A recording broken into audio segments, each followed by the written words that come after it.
जय हिंद साथियों, नमस्कार। स्वागत है आप सभी का आपके अपने YouTube channel Mukesh Mahendra education पर। और आज हम बात करने वाले हैं कक्षा 12 पॉलिटिकल साइंस की। आज हमारी जो क्लास रहने वाली है वो मैराथन क्लास रहने वाली है। एक बार सभी क्लास को लाइक और शेयर कर देंगे। और ये क्लास आपके लिए बहुत ही महत्वपूर्ण रहने वाली है। आपको चाहे अर्धवार्षिक हो चाहे वार्षिक हो, ठीक है, चाहे प्री बोर्ड हो, वेरी वेरी इंपॉर्टेंट रहने वाली सभी क्लास को शेयर कर देना, ठीक है। तो देख सकते हैं कक्षा 12 राजनीतिक विज्ञान 2025 के लिए मैराथन क्लास नंबर 1 नोट्स। देखो, जिन्होंने भी अभी नोट्स नहीं पढ़े हैं तो नोट्स ले लीजिएगा। नोट्स की प्राइस है प्यारे मित्रों 60 रुपये, ठीक है। देखो 60 रुपये में यूट्यूब पर पहला एकमात्र चैनल है मुकेश महेंद्र एजुकेशन जो आपको उपलब्ध करवा रहा है। पॉलिटिकल साइंस की दोनों बुक जो है ई बुक हमने तैयार कर रखी है, वो आपको व्हाट्सएप पर मिलेगी पीडीएफ के रूप में।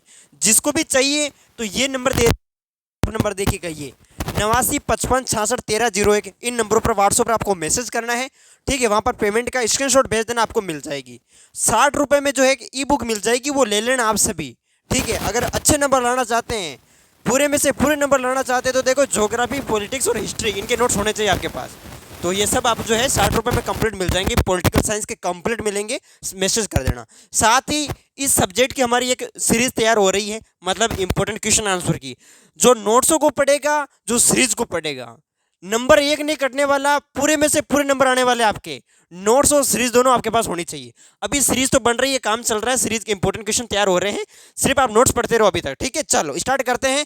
इस क्लास के अंदर, इस मैराथन क्लास के अंदर हम पढ़ने वाले हैं प्रमुख रिक्त स्थान वाले प्रश्न। जितने भी ऑब्जेक्टिव क्वेश्चन आएंगे आपके, वस्तुनिष्ठ प्रश्न, जो रिक्त स्थान खाली स्थान वाले जो प्रश्न आएंगे, साथ ही जो अति लघुतरात्मक प्रश्न होंगे, लघुतरात्मक भी होंगे, वो बड़े प्रश्न भी हम देखेंगे, कोशिश करेंगे। तो ये इस क्लास के अंदर हम देखने वाले हैं। तो आज हमारी जो क्लास है वो मैराथन क्लास फर्स्ट है, ठीक है। चलो स्टार्ट करते हैं। तो देखिएगा, सबसे पहले देखिएगा आपके सामने यहाँ पर पहले क्वेश्चन लिया है मैंने इस क्वेश्चन चैप्टर का। देखिए, क्योटो प्रोटोकॉल का क्योटो प्रोटोकॉल में मुख्य विषय वस्तु थी। आखिर क्योटो प्रोटोकॉल में जो है मुख्य विषय वस्तु क्या थी?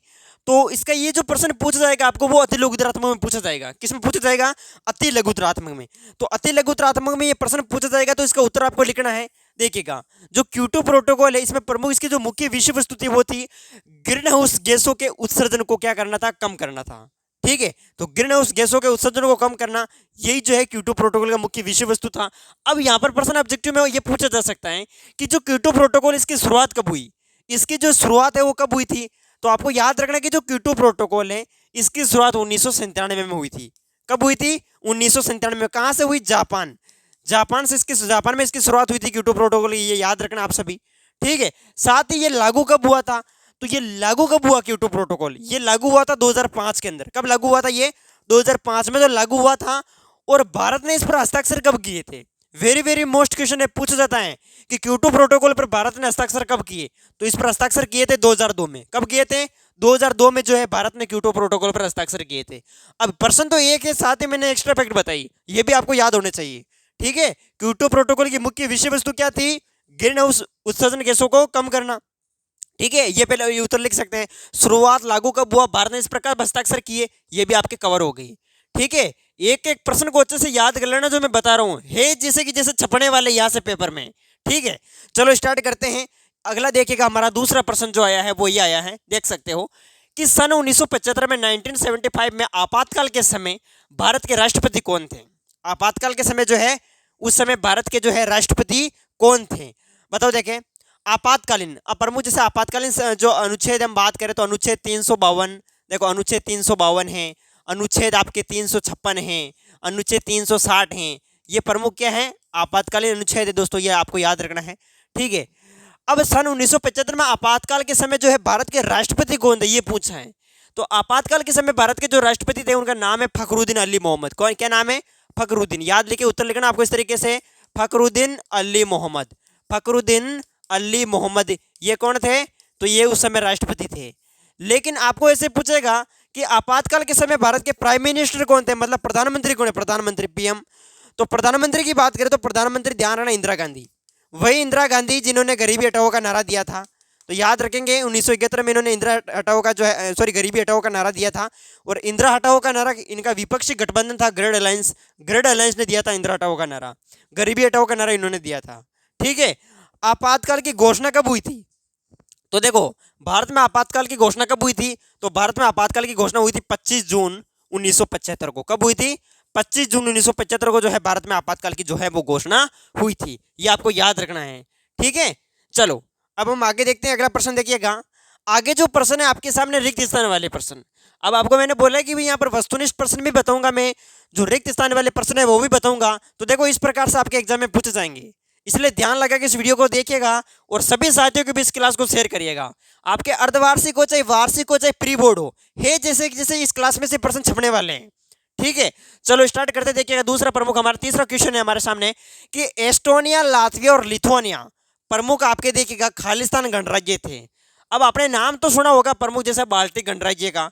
देखो कई बार एग्जाम में प्रश्न पूछा जाता है। देखो बाल्टिक, इसमें क्या कर देंगे आप सभी, इसमें आपको करना है बाल्टिक गणराज्य। वैसे गणराज्य लिखने की जरूरत नहीं है क्योंकि यहाँ पर लिख रखा है, तो यहाँ पर कर दो बस बाल्टिक। कि एस्टोनिया, लातविया और लिथुआनिया प्रमुख खालिस्तान गणराज्य थे, तो ये थे आपके बाल्टिक गणराज्य, ठीक है। ये आपको याद रखना है।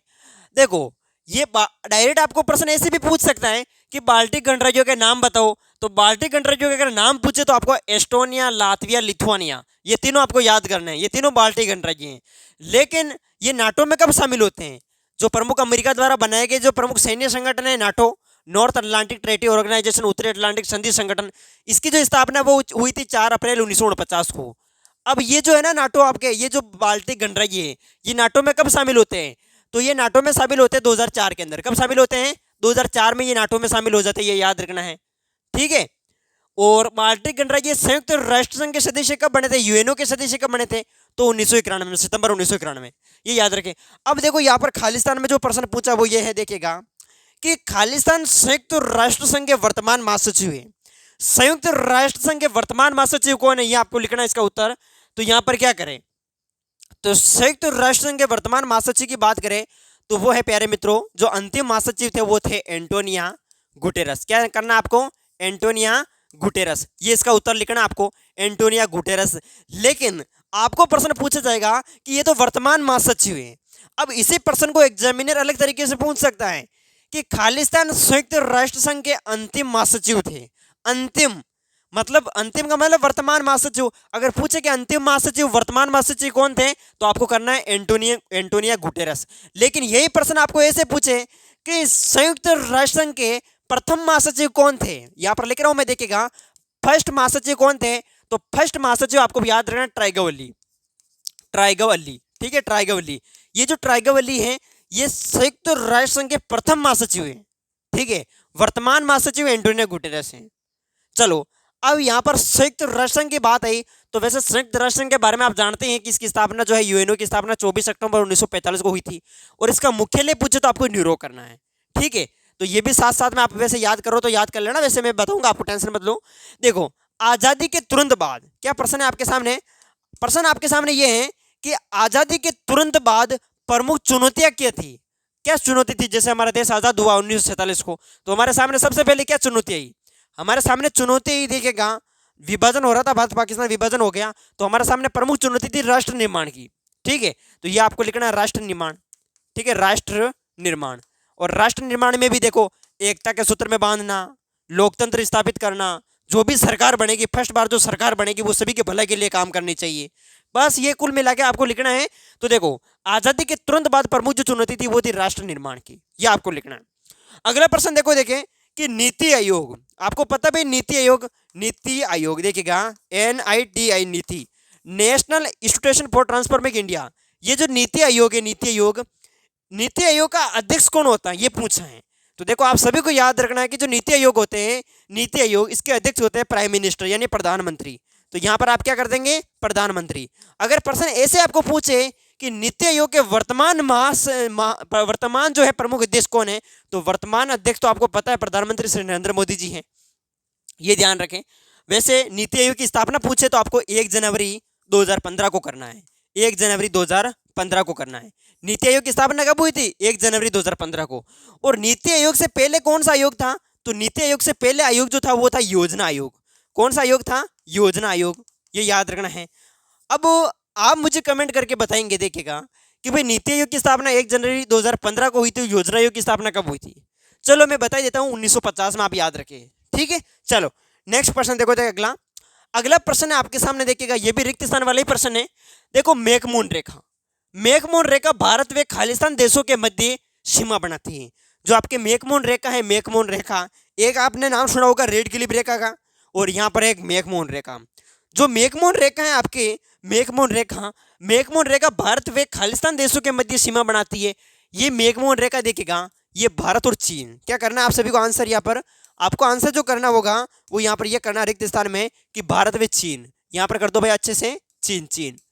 मैकमोहन रेखा जो है, मैकमोहन रेखा भारत व चीन देशों के मध्य सीमा बनाती हैं।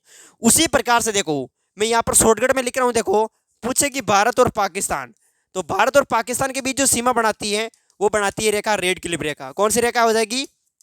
रेड क्लिफ रेखा, रेड क्लिफ रेखा, जिसे हम अंतर्राष्ट्रीय रेखा भी कह सकते हैं प्यारे मित्रों। ठीक है, तो ये याद रखना, अंतर्राष्ट्रीय सीमा भारत पाकिस्तान के बीच जो रेड क्लिफ रेखा लगती है, ये रेड क्लिफ रेखा पूछे तो भारत पाकिस्तान बीच, और आपके मैकमोहन रेखा पूछे तो भारत चीन करना है। वैसे इस रेड क्लिफ रेखा की जो लंबाई वो 1070 किलोमीटर है। ठीक है, देखो अगला प्रश्न, देखो इसमें क्या पूछा ऑब्जेक्टिव में। अगला प्रश्न जो पूछा वो ये पूछा कि भारत में नई आर्थिक नीति कब लागू हुई थी। भारत में नई आर्थिक नीति जो है खालिस्तान में शुरू हुई, कब शुरू हुई थी? सभी इसका आंसर करने का प्रयास करिएगा। और आपके कितने राइट हो रहे हैं, अगर आपने मेरे नोट्स अच्छे से पढ़े, ठीक है, चैप्टर वाइज बिल्कुल शॉर्टकट तरीके से तैयार है नोट्स, जिसको चाहिए व्हाट्सएप पर मैसेज कर देना, मैं फिर कह रहा हूँ आपको। और हाँ, नोट्सों को अगर अच्छे से पढ़ेंगे तो इन सभी क्वेश्चन का आंसर दे पाएंगे। नोट्सों को अच्छे से पढ़ो, और साथ ही मेरी एक सीरीज निकल रही है, जल्दी मैं लेके आ रहा हूँ उसको।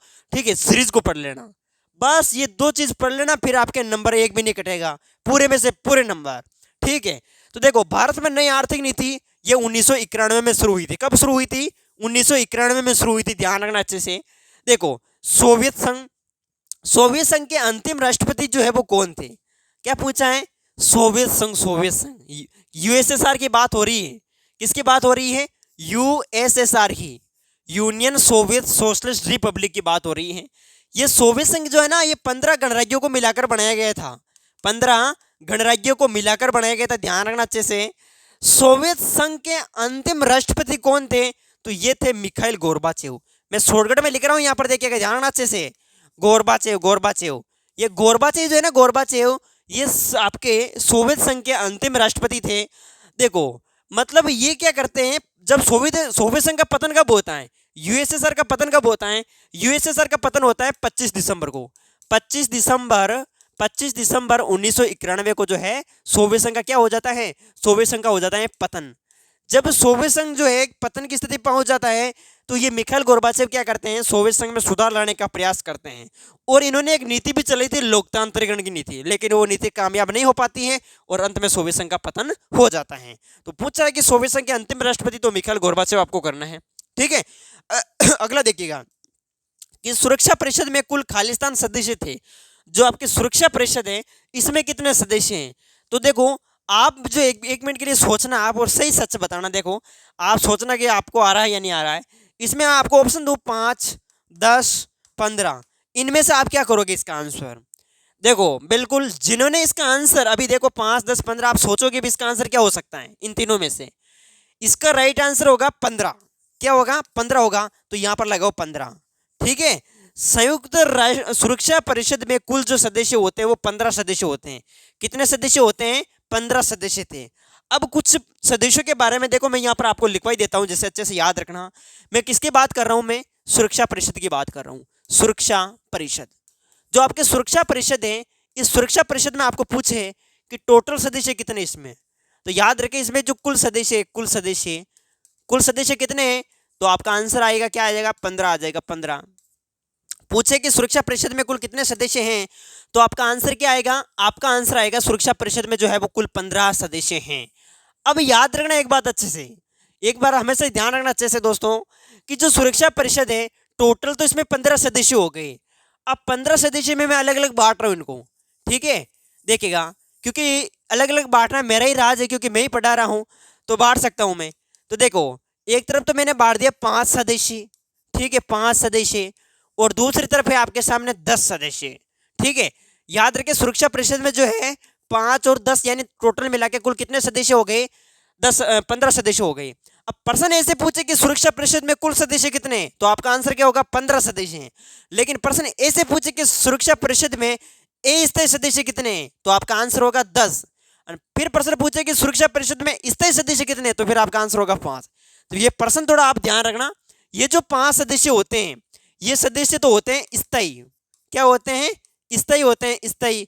और ये जो 10 सदस्य आपके, ये जो 10 सदस्य हैं ये होते हैं प्यारे मित्रों अस्थायी, क्या होते हैं, अस्थायी होते हैं प्यारे मित्रों, याद रखना। और अब ये जो स्थायी होते हैं ये कौन कौन से होते हैं, इनके थोड़ा नाम बता दीजिए। एग्जामिनर आपको यही से पूछेगा, क्या पूछेगा, प्रश्न आपको ये पूछेगा कि जो सुरक्षा परिषद होती है इसमें 5 सदस्य होते हैं, उनके नाम बताओ आप। तो देखिएगा, इसको एक याद करने की मैं आपके सामने ट्रिक बताता हूँ।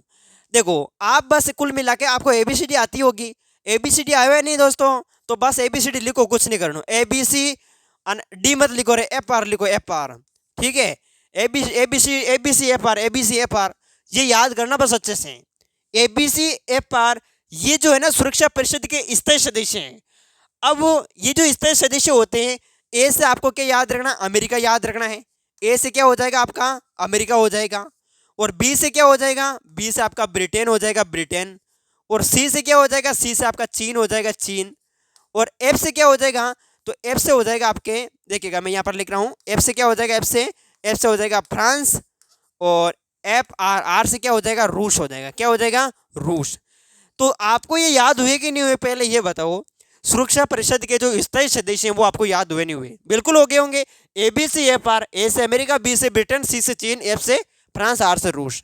अब देखो, अब जो एग्जामिनर आपके कई बार एग्जाम में प्रश्न पूछता है, इस क्लास को ध्यानपूर्वक देखना, इस क्लास का नाम ही मैराथन, ठीक है, हम धीरे धीरे चल रहे हैं, इसको अच्छे से पढ़ना। मैं फिर कह रहा हूं आपको, देखिएगा प्रश्न यहाँ से ऑब्जेक्टिव बनेगा, वो क्या बनेगा, ये जो 5 सदस्य हैं इनको मिला हुआ है विशेष अधिकार। कौन सा अधिकार मिला हुआ है इन्हें, विशेष अधिकार, याद रखे। देखो, विशेष अधिकार जो है ना, विशेषाधिकार या फिर निषेधाधिकार भी विशेषाधिकार लिख दो, विशेषाधिकार, ठीक है। एक आपको निषेधाधिकार भी लिखा मिल सकता है, निषेधाधिकार, ठीक है। तो ये किनको मिला हुआ है, जिन्हें हम कह सकते हैं वीटो पावर, या शॉर्टकट तरीके में देखो वीटो पावर। जो वीटो पावर है, वीटो पावर, ये वीटो पावर कितने देशों को मिला हुआ है, तो वीटो पावर जो मिला हुआ है प्यारे मित्रों, ये प्रमुख 5 देशों को मिला हुआ है वीटो पावर। वीटो पावर का मतलब विशेष अधिकार। अब 5 देश कौन कौन से हो गए, ABC FR। अब प्रश्न पूछेगा कि सबसे ज्यादा वीटो पावर का इस्तेमाल किसने किया, इन 5 में से सबसे ज्यादा वीटो पावर का इस्तेमाल किसने किया। तो देखो, अमेरिका पूछे कि अमेरिका ने कितनी बार किया, तो आपको पता याद रखना कि भाई अमेरिका ने तो 82 बार किया है। ब्रिटेन ने कितनी बार किया, ब्रिटेन ने 32 बार किया है। चीन ने कितनी बार किया, चीन ने 11 बार किया है। फ्रांस ने कितने किया, फ्रांस ने कितनी बार किया, तो फ्रांस ने 18 बार किया है, ठीक है। और रूस ने कितने किया, रूस ने 135 बार किया है। तो अब आप खुद बता सकते हो इनमें इनको देखकर कि सबसे ज्यादा वीटो पावर का इस्तेमाल किसने किया, सबसे ज्यादा वीटो पावर का इस्तेमाल। देखिएगा, सबसे ज्यादा वीटो पावर का इस्तेमाल किसने किया, इनमें से आप बताओ। तो आपको नजर आ रहा होगा यहाँ पर 135 किसको दे रखा है, रूस दे रखा है। मतलब सबसे ज्यादा वीटो पावर का इस्तेमाल जो है किसने किया था, सर्वाधिक वीटो पावर का इस्तेमाल किया था रूस ने। कितनी बार किया, 135 बार। हाँ, अपने नोट्स के अंदर 122 लिख रखा है, तो उसमें संशोधन कर लेना। वैसे 122 भी लिखा मिल रहा है, लेकिन आप संशोधन कर लेना, 135 कर देना, ठीक है, बुक के अनुसार। अब यहाँ पर देखिएगा, फिर पूछेगा कि सबसे कम वीटो पावर का इस्तेमाल किसने किया, तो सबसे कम वीटो पावर का इस्तेमाल किया था चीन ने। सबसे कम जो वीटो पावर का इस्तेमाल किया वो चीन ने किया। कितने बार किया, 11 बार किया। तो बस ये कुछ बेसिक से पॉइंट जो आपको याद रखने हैं। तो ये सुरक्षा परिषद के हो गए स्थायी सदस्य, और ये हो गए अस्थायी सदस्य।